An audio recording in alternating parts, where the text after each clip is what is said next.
Barnoota keenya har'aa keessaa I running, I eating, I studying jechuun dogoggora. Namoonni baay'ee warri ingiliffa dubbachuuf eegalan dogoggora isaan uuman keessaa inni tokko kanadha. Bakka I fayyadamanitti I am fayyadamu. Mi kan jettu kun na yookaan naa kan jedhutti hiikamuu ni dandeessi.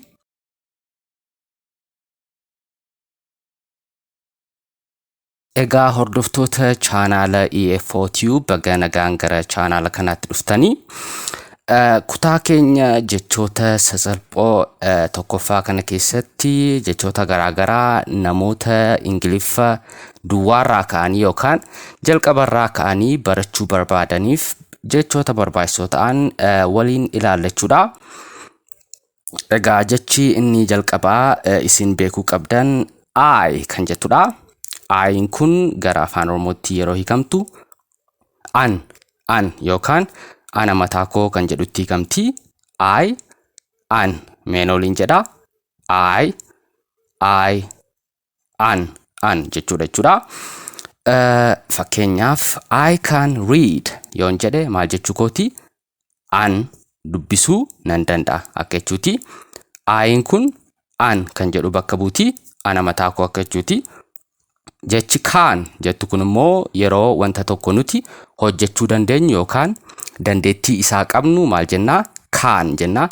I can yoo jedhe namni tokko wanta tokko hojjechuu danda'u isaati. Wanta namni sun hojjechuu danda'u immoo bakka kana buusachuudha. Fakkeenyaaf I can read yoon jedhe ani dubbisuu nan danda'a. Read jechuun dubbisuu.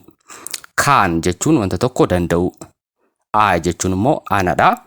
So I can read yeroo jennu ani dubbisuu nan danda'a akka jechuudha.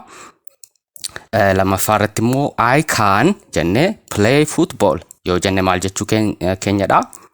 Ani kubbaa miilaa taphachuu nan danda'a. Play jechuun taphachuu. Play taphachuu.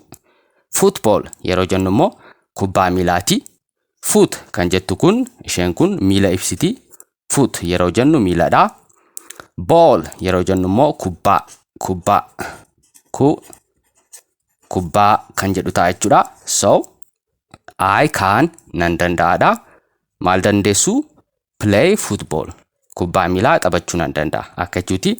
I can jettanii wanta isin hojjechuu dandeessan as bakka kana buustanii himoota uumtanii dubbachuu ni dandeessu jechuudha. Jecha I jettu kanaan I'n gara kamitti hiikamti?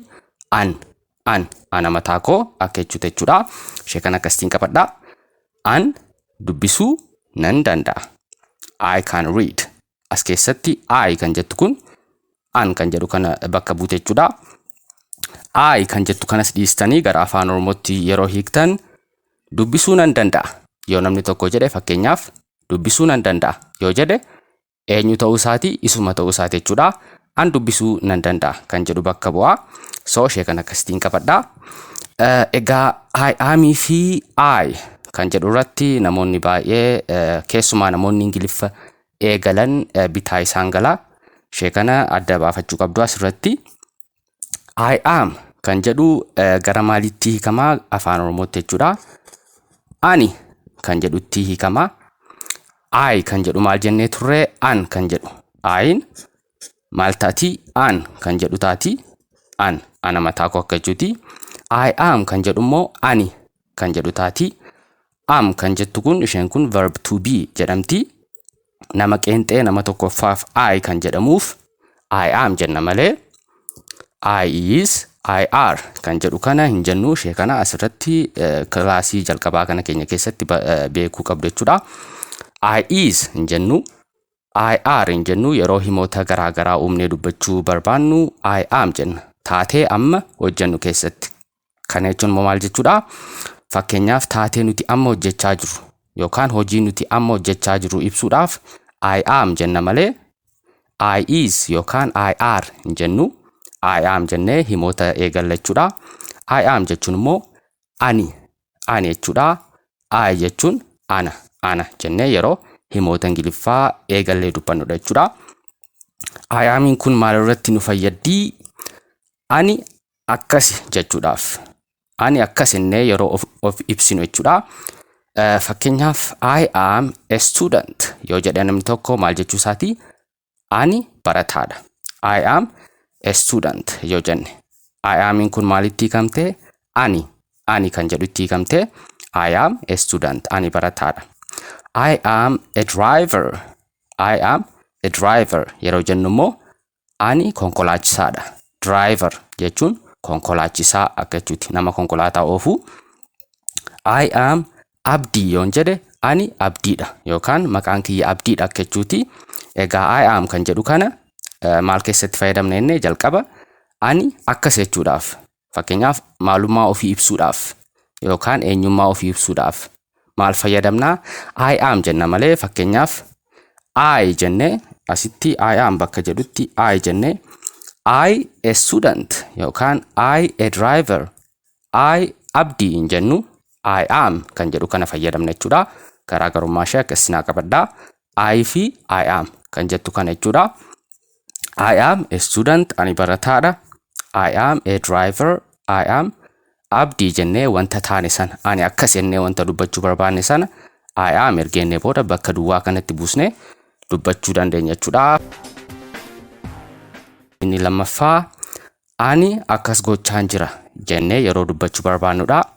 Fakkeenyaaf I am running yoon jedhe maal jechuu kiyya? Ani fiigaan jira. Running jechuun fiigaan jiraadha. I am eating yoon jedhe maal jechuu kooti? Ani nyaachaan jira. Nyaata akka jechuuti. I am studying yoon jedhe ani qayyabachaan jira akka jechuudha.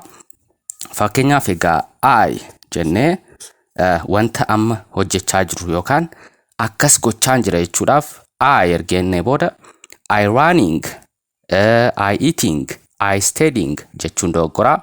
Namoonni baay'ee warri ingiliffaa dubbachuuf eegalan dogoggora isaan uuman keessaa inni tokko kanadha. Bakka I fayyadamanitti I am fayyadamu. Bakka I am fayyadamu qabanitti immoo I kana fayyadamu. Kanaaf garaagarummaa ishee kana akkasitti qabadha. I running, I eating, I studying jechuun dogoggora waan ta'eef I am kan jedhu fayyadamna jechuudha. I am running fiigaan jira. I am eating nyaachaan jira. I am studying qayyabachaan jira. Wanta isin amma hojjechaa jirtan bakka kanatti buustanii akkas gochaan jira jettanii namaaf ibsuu ni dandeessu jechuudha. Egaa kilaasii jalqabaa kana keessatti jechi inni jalqabaa isin beekuu qabdan I fi dabalataanis immoo I am kan jedhan garaagarummaa isaanii fi akkamitti fayyadamna kan jedhu akkasitti adda baafattanii beekuu qabdu jechuudha. Mee jecha isa lammaffaatti haa dabarru.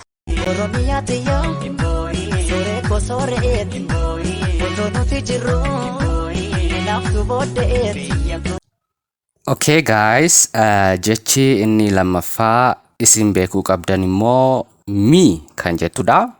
Egaa jechi me jettu kun karaa lama hiikamti. Warreen kun egaa ingiliffaa keessatti pronoun jedhamu bakka maqaa bu'anii jechoota nu tajaajilanidha.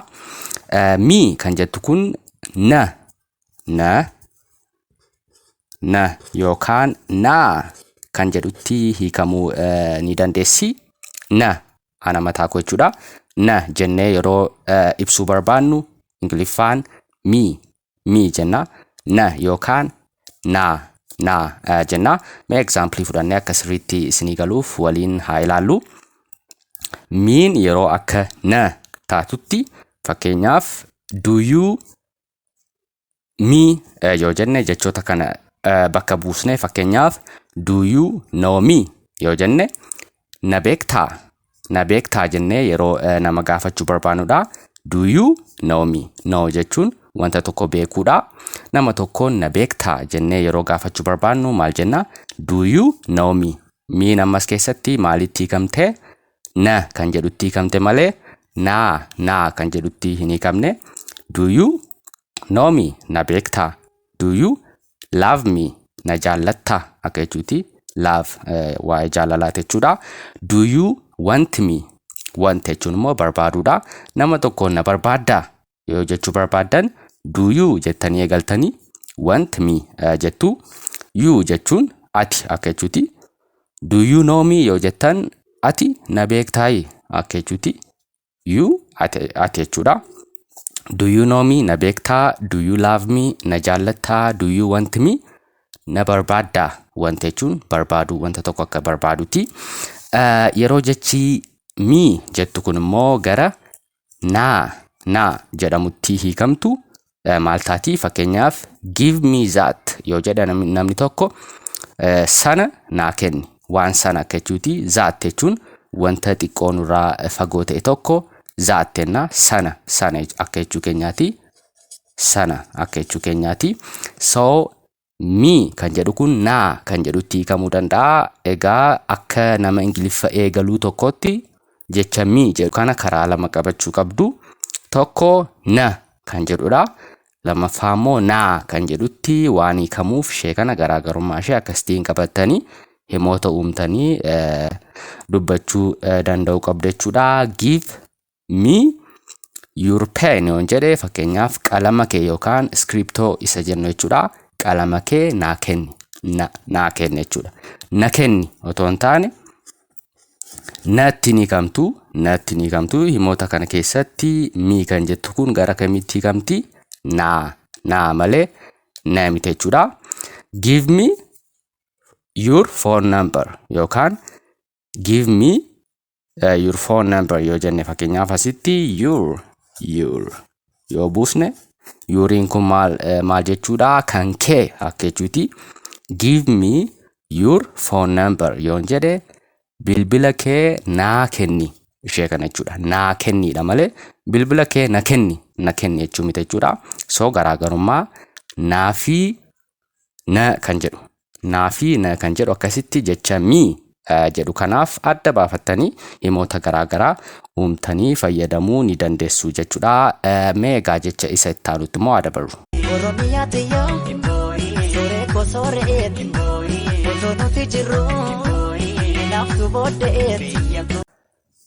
Okay, egaa cameraman maay jechuun maal jechuudha? Okay, kiya akka jechuuti sirriidha. Kiya maay jechuun kan koo yookaan kiya akka jechuuti. Kiya yeroo kiya jechuu barbaannu wanti tokko kan kooti yookaan kiya yeroo jechuu barbaannu maay jenna. Maay meena waliin jedha. Maay kiya maay kiya yookaan koo akka jechuuti. Koo wanta keessan akka jechuuti. Fakkeenyaaf this is my book yoon jedhe maal jechuu kiyya? Kitaabni kun kan kooti yookaan kiyya. This jechuun kana akka jechuuti. Kana jechuudha. This jechuun is my book yoon jedhe kitaabni kun inni kun jechuudha kiyya akka jechuuti. This jechuun kanadha. So this is my phone yoon jedhe bilbilli kun kiyya. Phone bilbila akka jechuuti. This is my phone bilbilli kun kiyya. Wanta kan keessan ta'e tokko maay kan jedhutti aansitanii bakka qullaa kanatti jechuudha buustanii wanti tokko an keessan yookaan kiyya jechuudhaaf ishee kana fayyadamuu ni dandeessu jechuudha. This is my brother. Brotheriin obboleessadha. So this is my brother yoon jedhe inni kun obboleessa kooti. Inni kun obboleessa kooti jechuudha. Kana akka jechuuti. This jechuun brother obboleessa. This is my brother. Kanaaf maay jechuun kiyya yookaan koo kan jedhutti hiikama jechuudha. Mee jecha gara isa itti aanutti haa dabarru. Innis mine jedha. Minein kun perfectly kiyya kan jedhutti hiikama. Kunis kiyya yookaan koo kan jedhutti hiikama.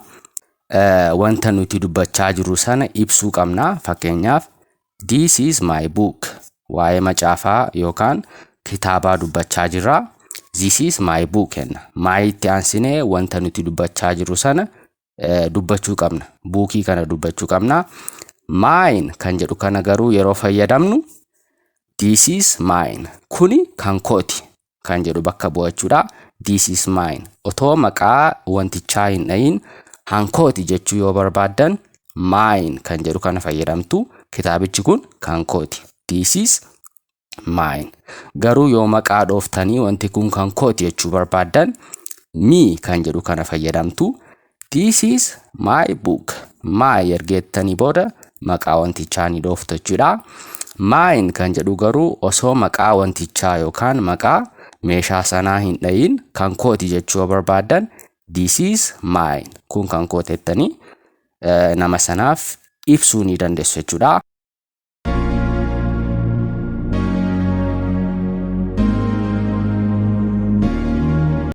Okay, egaa hordoftoota keenya kilaasii keenya jalqabaa tokkoffaa kana keessatti jechoota barbaachisoo ta'an pronoun kan jedhaman yookaan bamaqaa kan jennu afaan Oromoodhaan bakka maqaa bu'anii jechoota nu tajaajiluu danda'an 4 ilaallee jirra jechuudha. Namoonni chaanaala kanaaf haaraa taatan chaanaala kana subscribe gochuudhaan maatii keenya ta'a. Barnoota kilaasiidhaan itti aansine isinii gadhiifnu hordofuudhaaf subscribe gochuu hin dagatinaa.